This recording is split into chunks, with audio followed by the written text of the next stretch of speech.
All right, everyone, welcome back. Okay, so today we're going to be dealing with the multiplication property of inequalities. Let's take a look. What if you have an inequality? Does everyone agree 2 is less than 4? Can you multiply both sides by 2 and still have a true inequality? Well, let's see. 2 times 2 would be 4. 4 times 2 would be 8. Yeah, that's still true. What if you multiply both sides by a half? Or in essence, divide both sides by 2. Would it still be true? I don't know, 2 times a half or 2 divided by 2 would be 1. And 4 divided by 2 would be 2. Yeah, still true. Okay, so what the multiplication property of inequalities tells you is you can multiply the same positive number to both sides of an inequality and the inequality stays true. Algebraically, this is what they like to say. All right, so here we are. How do I solve this one? Just like I solved them in previous chapters. How do I isolate the variable? I divide by 6 and divide by 6. I get my fancy form of 1. And then, since I divided by a positive number, the inequality stays true. And I get x is greater than 8. If I graph that, is 8 equal to 8? No, it's greater than, so open circle. And which is the true side? You guessed it. 10 is greater than 8. What if I had this problem? Once again, it's just like a problem from chapter 3. What do? Multiply both sides by 6. Does everyone notice I got my fancy form of 1? And from there, I get x is greater than or equal to 2. So should it be an open or a closed circle to 12? You guessed it, closed. And which way will we be shading? Well, if we plug in 20, 20 is less than 12. That's false. So 20 is on the false side. The true side must go this way.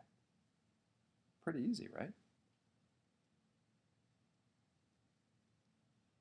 All right, so what if I have the inequality, 2 and 4? What if I multiply both sides by negative 2? Do I still have a true inequality? Well, 2 times negative 2 is negative 4, and 4 times negative 2 is negative 8. Is that still true? No, that's not true. What if I flip or reverse the inequality? Is it true now? Yes, it's true. Do we always need to flip the inequality if we multiply or divide both sides by a negative number? Yes, you do. And that's the next rule. If you multiply the same negative rational number to both sides of an inequality, you need to flip or reverse the inequality to get a true statement. This is the way they like to say it in algebra. So let's take a look at this problem. How are we going to isolate x? Well, divide by negative 5, divide by negative 5. And if I do that, did I just divide both sides by a negative number? Then I better reverse the sign in order to make the inequality true. X is greater than negative 6. Is it equal to negative 6? No. Open circle. And did you shade the proper way? Let's think about this. I love the fact that 0 is on the true side. So if 0 is on the true side, 0 is greater than negative 6. Would that still be true in the original problem? Negative 5 times 0 is 0. 0 is less than 30. True. Yep, this is the true side. You must reverse the sign in order to keep the inequality true. Let you try this one. Boom. And there we go. Negative times negative is positive, so I get 48. Did you reverse the sign because you multiplied both sides by a negative number? I hope so. Close circle at 24, and we shade the true side.